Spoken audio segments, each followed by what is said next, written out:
नमस्कार, मैं प्रवीण अहलावत हूँ। आप सबकी खबर टीवी देख रहे हैं और सबकी खबर टीवी के इस खास शो में, जो कि खास तौर से रोहतक लोकसभा चुनाव को लेकर होगा, क्योंकि रोहतक लोकसभा चुनाव पिछली बार की तरह अब की बार भी हरियाणा में सबसे हॉट सीट है वो मानी जा रही है। इस खास मुद्दे पर चर्चा के लिए हमारे साथ वरिष्ठ पत्रकार संजय भाटिया जी हैं।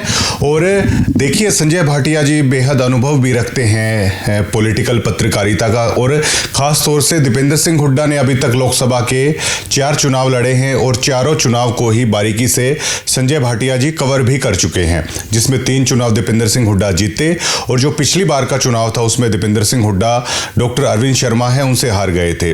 तो संजय भाटिया जी से ये भी जानेंगे कि पिछली बार का चुनाव कैसा था, अब की बार का माहौल कैसा है, वो चल रहा है। और एक और मुद्दा है जो मैं इनसे जानना चाहूँगा। दीपेंद्र सिंह हुड्डा जिस तरीके से खुद सड़कों पर उतरकर छोटे व्यापारी हों, दुकानदार हों, चाहे अन्य लोग हों, उनसे बात कर रहे हैं, दिहाड़ी मजदूरी वाले, ई रिक्शा वाले।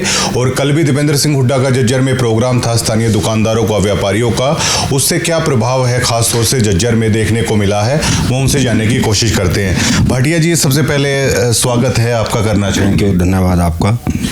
देखिए, मैंने बताया कि चारों लोकसभा चुनाव दीपेंद्र सिंह हुड्डा के आप बखूबी बारीकी से ग्राउंड पर कवर कर चुके हो। पिछली बार का चुनाव वो हार गए थे, तो पिछली बार के चुनाव से क्या दीपेंद्र सिंह हुड्डा का अब की बार चुनाव में माहौल अलग नज़र आ रहा है? कैसा नज़र आ रहा है, क्या मानते हैं? देखिए प्रवीण जी, इस बार जो है मैं अपने अनुभव के अनुसार कह सकता हूँ कि जो गलतियाँ ठीक है पिछली बार रही थी, वो गलतियाँ तो इस बार रहेंगी नहीं।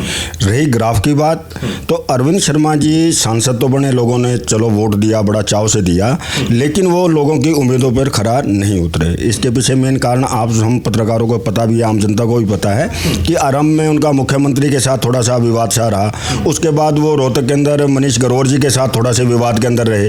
तो वो बेशक वो भाजपा के अंदर रहे, लेकिन भाजपा वालों ने भी उन्हें पचा नहीं सके, मतलब कि ना उनकी जैसे एक लैंग्वेज थी अरविंद शर्मा की। और दूसरा, मैं जब गांव का मैंने दौरा किया है तो अधिकांश ग्रामीणों का यही कहना है कि धन्यवाद, दौरा भी नहीं करने अरविंद शर्मा जी नहीं पहुंचे हैं, काम के नाम पर उन्होंने किसी का काम भी नहीं करवाए हैं। तो इस सब को देखते हुए अब लोगों की अंदर से आवाज़ आ रही है कि यार इससे बढ़िया तो दीपेंद्र सिंह हुड्डा थे, चाहे वो विपक्ष में भी थे, तो कहीं ना कहीं वो अपने केंद्र के मंत्रियों से संपर्क करके या यहाँ के नेताओं से संपर्क करके छोटे छोटे जो विकास कार्य हैं उनको तो करवाते थे। तो अब ये एक प्रकार से आवाज़ उठने लगी है। अच्छा, कल जैसे कि आप भी कवर कर रहे थे, मैं भी वहाँ पे मौजूद था, स्थानीय दुकानदार हों, झज्जर के छोटे व्यापारी हों, दीपेंद्र सिंह हुड्डा जो उनसे मिल रहे हैं, इसका क्या प्रभाव है? ना केवल झज्जर में, रोहतक में, महम में, कलानौर में, हर जगह जाकर दीपेंद्र सिंह हुड्डा मिल रहे हैं। और ख़ास तौर से एक बात यह है कि वो पहले लोगों से घिरे रहते थे, उसको लेकर नाराज़गी होती थी आम लोगों में कि नहीं मिल सकते। कल स्पेस था, विधायक गीता भुक्कल भी दूर थी, और इसका क्या प्रभाव है भाटिया जी, जो मान के चला जाए? प्रवीण जी, देखिए आपको भी बड़ा अनुभव है कि यात्राएं बड़ा लाभदायक होती हैं राजनेता के लिए, लेकिन दीपेंद्र सिंह हुड्डा ने कल एक अलग प्रकार की जिस प्रकार से यात्रा निकाली, यानी कि वो एक रोड शो भी नहीं था, एक पद यात्रा भी नहीं थी, वो डोर टू डोर भी नहीं कह सकते ऐसे। मैं तो इसको ये कहूँगा कि दीपेंद्र सिंह हुड्डा ने व्यक्तिगत, हम कल साथ ही थे सब लोग, तो हम देख रहे थे कि एक एक दुकान पर 10 मिनट, 15 मिनट, 7 मिनट, 8 मिनट, यानी कि अकेले दीपेंद्र और वो सामने दुकानदार। अपनी बात दीपेंद्र ने कही, दुकानदार ने भी अपनी बात कही।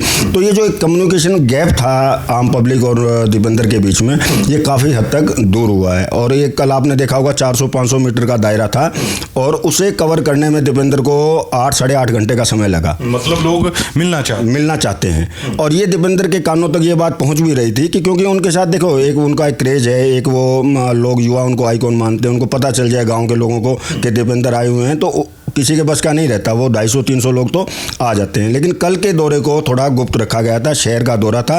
उनका दीपेंद्र जी का भी मान था कि मैं सिर्फ शहर के लोगों से ही संपर्क रखूं, और बड़ा बेहतरीन दौरा रहा। व्यक्तिगत वो मिले भी सही, विधायक गीता भुक्कल भी साथ रही, लेकिन उन्होंने भी बिल्कुल उस आदेश का पालन किया और वो ज़्यादा दीपेंद्र के साथ दिखाई नहीं दी, सड़क पर तो खड़ी नहीं, कार्यकर्ताओं के साथ।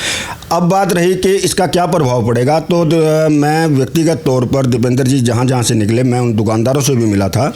तो उन लोगों को कहना था यार ये तो एक सपने के सच होने जैसा है कि आज तक कोई भी ऐसा बड़ा नेता उनके पास, स्वयं मोहल्लों में तो आए हैं, रैलियां भी की हैं, लेकिन दुकान पर आकर 10 मिनट लगाना, 7 मिनट लगाना, 15 मिनट लगाना, तो बड़ा अच्छा माहौल। और कुछ लोगों ने तो खुल के कहा भी सही कि बड़े ठीक है, पिछली बार हमसे गलती रही तो, लेकिन अब वो गलती नहीं होगी, यानी कि अब विकास हम चाहते हैं और हमें ये यकीन है कि दीपेंद्र ही हमारा विकास करवा सकता है। अच्छा भाटिया जी, दीपेंद्र हुड्डा ने एक चीज़ का जिक्र किया था जब नफे सिंह राठी हत्याकांड के बाद। उस बयान की काफ़ी चर्चाएं हैं कि अपराधी या तो अपराध छोड़ दे, वरना 4 महीने के बाद हमारी सरकार आएगी तो अपराधियों को हरियाणा प्रदेश छोड़ना पड़ेगा, वरना हम ऐसा सख्त एक्शन वो लेंगे।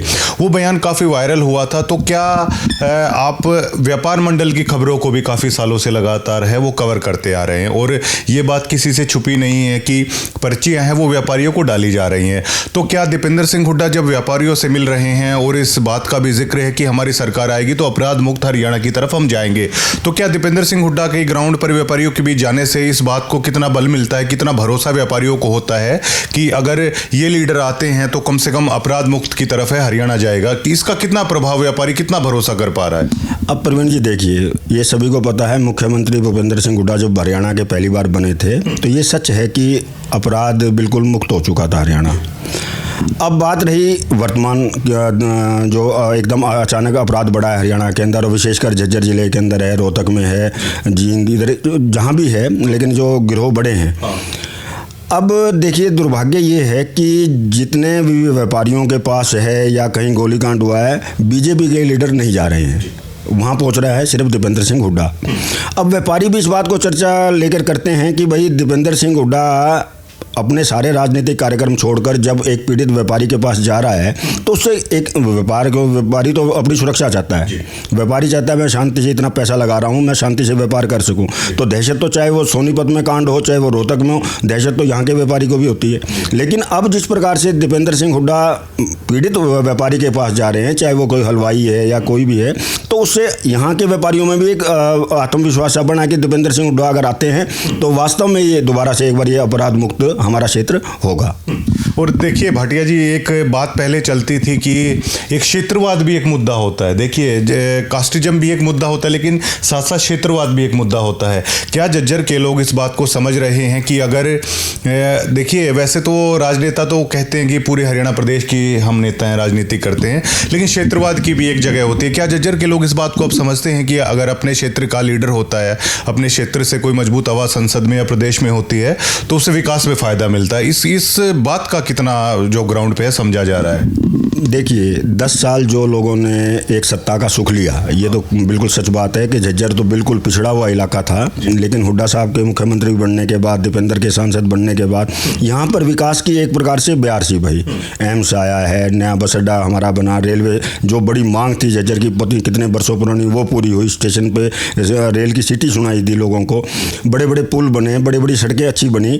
तो अब लोग है ना, धीरे धीरे एक बीजेपी ने एक जैसे एक माहौल सा बनाया था। मैं अब खुलकर कहूँ कि 2016 के बाद एक जो खटास सी पैदा हुई थी जाट वर्सेस नॉन जाट की, तो अब लोग है ना उसको देखो, एक बार तो आ गए थे उस चक्कर में, लेकिन अब मैं बात करता हूँ लोगों से तो वो कहते हैं अब ये कोई मुद्दा ही नहीं है। भाई एक बार तो उस चीज़ से प्रभावित हो गए थे।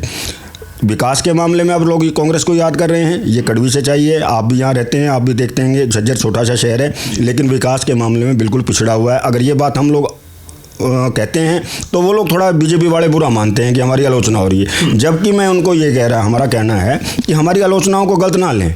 यानी कि हम तो आपको बता रहे हैं कि यहाँ पर ये विकास नहीं हुआ तो आप करवाइए।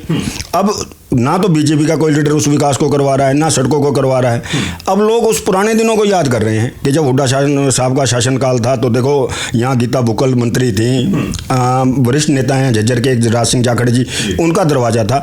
आज झज्जर की जनता अपने आप को लवारिस मान रही है, ये मैं कई बार कह चुका हूँ। इसके पीछे रीजन ही यही है कि बीजेपी का कोई ऐसा चेहरा अब तक उभर कर नहीं आया है जिसके घर के आगे जाके हम लोग अपनी बात को रख सके। तो अब लोग याद कर रहे हैं, ये कड़वी सच्चाई है, कांग्रेस के राज को याद कर रहे हैं, दीपेंद्र सिंह हुड्डा को याद कर रहे हैं। अच्छा भाटिया जी, देखिए पिछली बार का चुनाव, बल्कि कॉन्फ्रेंस में भी पत्रकार साथियों ने सवाल किया था कि पिछला चुनाव शायद दीपेंद्र हुड्डा वर्सेस मोदी है वो कर दिया गया था, क्योंकि जब बीजेपी से कोई सांसद नहीं था। अब जब बीजेपी से सांसद है तो तुलना होगी दीपेंद्र सिंह हुड्डा में बीजेपी के सांसद में।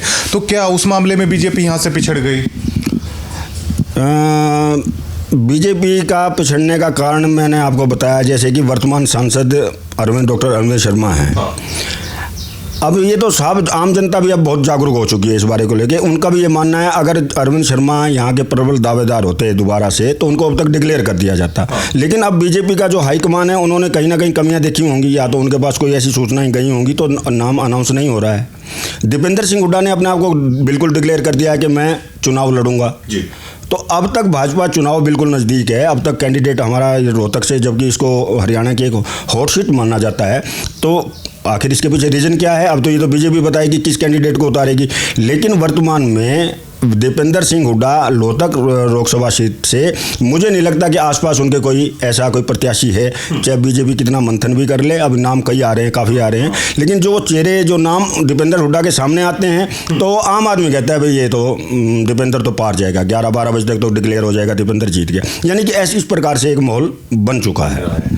अब बीजेपी कैंडिडेट्स को लेकर भी बात चल रही है। कई अभिनेता हैं, उनकी बात हो जाती है, रणदीप हुड्डा, बाबा बालकनाथ की बात हो जाती है, अरविंद शर्मा की बात हो जाती है। तो इसको लेकर कहीं ना कहीं शायद अपर हैंड भी इसलिए हो जाता कि बीजेपी है वो कैंडिडेट अब तक नहीं चुन पा रही है। आपको क्या लगता है, तीनों कैंडिडेट्स में से भाजपा है किसको उतारने की तैयारी में है?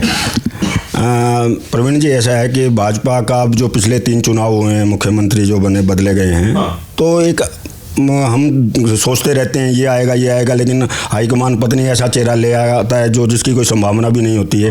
तो यहाँ भी शायद रोहतक में मुझे तो ऐसा लग रहा है कि जो चर्चा में नाम है इनमें से कोई नहीं होगा, क्योंकि आप भी देख रहे हैं हम हरियाणा की जनता एक अलग मूड है यहाँ का।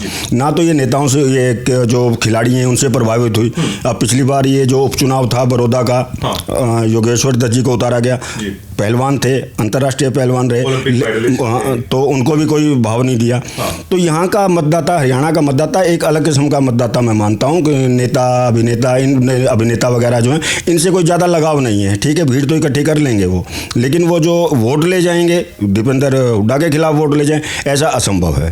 तो मुझे तो अभी भी घूम फिर कर ऐसा ही लग रहा है कि शायद जिन जिन चेहरों के नाम लिए जा रहे हैं उनमें डॉक्टर अरविंद शर्मा ही मुझे ऐसा लगता है, क्योंकि वो पहले एक बार जीत चुके हैं, तो थक हार कर बीजेपी शायद उन्हें ही दोबारा से टिकट।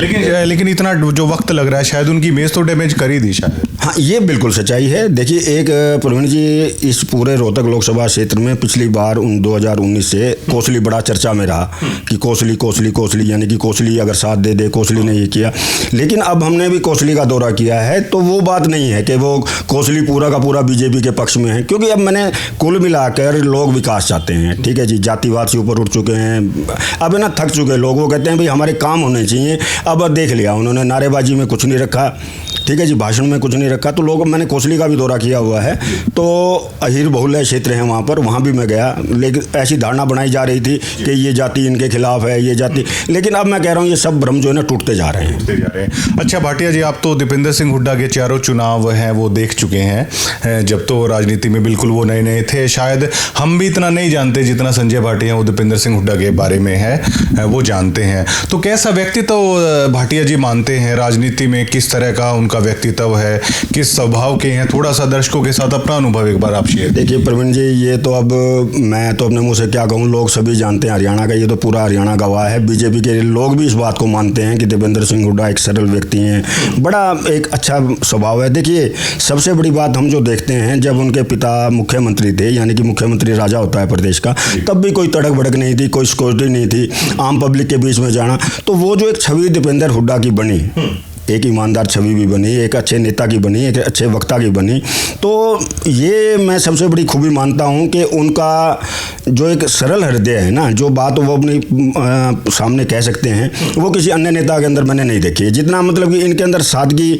सरलता देखी है, वो किसी अन्य नेता के अंदर मुझे, चाहे वो बीजेपी का है, चाहे वो किसी भी अन्य पार्टी का है, मुझे दिखाई नहीं दी है। तो ये मेन कारण है कि आज युवा वर्ग देख लीजिए, आप भी रैली के अंदर जाते होंगे, मैं आश्चर्य देखता हूँ, जिन बूढ़े बूढ़े लोग बेचारे इतनी आशा भरी निगाहों से दीपेंद्र को देख रहे होते हैं, यानी कि उन्हें दीपेंद्र चाहे उन गाँव में जाए या ना जाए, वो उनका आशीर्वाद, उनकी वोट दीपेंद्र के लिए पक्की रहती है। तो मेरा तो ये कहना है कि इस जैसा सरल व्यक्ति, जो दीपेंद्र जैसा सरल व्यक्ति बहुत दुर्लभ होते हैं नेता, जो दीपेंद्र के अंदर ये जो खासियत है। कुछ खामियां कांग्रेस की या दीपेंद्र सिंह हुड्डा की जो सुधार लेनी चाहिए, शायद पहले थी, अब सुधार लेनी चाहिए या सुधार ली गई हो? प्रवीण जी देखिए, पहले दीपेंद्र जी का मैंने जैसे पहले बताया, बड़े सरल व्यक्ति हैं, तो वो उनके अंदर है ना, ये ऐसा नहीं है कि किसी को धमका दें या पीछे हटा दें, ठीक है। लेकिन अब धीरे धीरे जैसे कार्यकर्ताओं की भी उनके पास डिमांड पहुंची कि जो एक इर्द गिर्द एक घेरा बना के रहते थे कार्यकर्ता, जो अपने आप को कट्टर दीपेंद्र का समर्थक मानते थे, लोग उनसे कटते थे। दीपेंद्र का इसमें कोई, लोगों को तो दीपेंद्र से प्यार है, लोग दीपेंद्र को चाहते हैं। कल आपने देखा पूरी रात 10:30 बजे तक किस प्रकार बाजार खुले रहे झज्जर के, जो कि 7 बजे बंद हो जाते हैं। तो ये बातें जब दीपेंद्र के कानों में पहुंची, तो मैं कल देख रहा था कि पहला प्रयोग है कि दीपेंद्र ने अपने उन जो समर्थक थे उनको बिल्कुल पीछे कर दिया और व्यक्तिगत रूप से खुद मिले, तो उसका बड़ा प्रभाव शहर के अंदर मिला। तो हमारा तो यही एक अनुभव रहा है कि जब तक दीपेंद्र को अंतिम पंक्ति तक नहीं पहुंचने दिया जाएगा, कार्यकर्ता इस बात को समझेंगे कि भाई हमने दीपेंद्र को छोड़ दें, उनको अंतिम पंक्ति तक जाने दें, तब तक थोड़ा सा गड़बड़ा रहेगी। लेकिन जिस दिन दीपेंद्र अंतिम व्यक्ति तक पहुँच गया, अंतिम पंक्ति तक पहुँच गया, दीपेंद्र को हराने का सोचने वाला भी कोई नहीं है। दीपेंद्र को कोई ये नहीं है कि दीपेंद्र एक सर्वमान्य नेता बनकर उभर के आएंगे एक बार। तो हमारा तो ये भी कहना है कि दीपेंद्र को एक बार खुला बिल्कुल छोड़ दिया जाए और उसे अंतिम व्यक्ति तक पहुंचने दिया जाए। बात करने के लिए शुक्रिया। और समय समय पर जो ये चुनाव चलेगा, भाटिया जी आपका अनुभव है, हम अपने दर्शकों के साथ शेयर करते रहेंगे और जब नज़दीक आएगा तो हम उम्मीद भी करते हैं कि लीड का या जीत का मार्जिन है वो कितना रहने वाला है, वो भी हमारे दर्शकों को आप बताएंगे। बात करने के लिए शुक्रिया, धन्यवाद। ये संजय भाटिया जी थे। और देखिए बड़ी बारीकी से, क्योंकि एक ग्राउंड पर एक रिपोर्टर का जो अनुभव है ना, वो बेहद महत्व रखता है और संजय भाटिया जी इस चीज़ में माहिर माने जाते हैं कि ग्राउंड की एक्चुअल रिपोर्ट क्या है। तो जैसे कि ये बता रहे थे कि एक स्पेस, एक दायरा दे दिया जाए अंतिम पंक्ति तक, अगर दीपेंद्र सिंह हुड्डा को भेज दिया जाए तो लोगों में इतना चाव है, इतना उत्साह है, इतना क्रेज़ है कि हर आम आदमी है वो उनसे मिलना चाहता है। और संजय भाटिया मानते हैं कि जो दीपेंद्र हुड्डा छोटे व्यापारी, दुकानदार, रेहड़ी मजदूरी पटरी वालों से जाके मिल रहे हैं, उसका बेहद प्रभाव है वो देखने को मिल रहा है। और साथ ही साथ संजय भाटिया जी का ये भी कहना है कि अब की बार मतलब देखिए, वैसे तो राजनीति में कुछ भी हो सकता है, गुणा भाग जमा घटा, लेकिन संजय भाटिया जी मानते हैं कि अब की बार दीपेंद्र सिंह हुड्डा के पक्ष में अच्छा माहौल है और शायद ज़्यादा दिक्कत है वो उन्हें नहीं आएगी। और समय समय पर भाटिया साहब से हम अपने दर्शकों को रूबरू करवाते रहेंगे, क्योंकि काफ़ी वरिष्ठ पत्रकार, काफ़ी एक्सपीरियंस है उनको राजनीति का। और रोहतक लोकसभा चुनाव में लगातार भाटिया जी ग्राउंड पर सर्वे भी कर रहे हैं, 9 विधानसभा क्षेत्र आते हैं, तो लगातार जो भी चीज़ें हैं, जो भी सर्वे है, जो भी चीज़ होगी, अपने दर्शकों के साथ हम संजय भाटिया जी के साथ आपको रूबरू करवाते रहेंगे। शुक्रिया।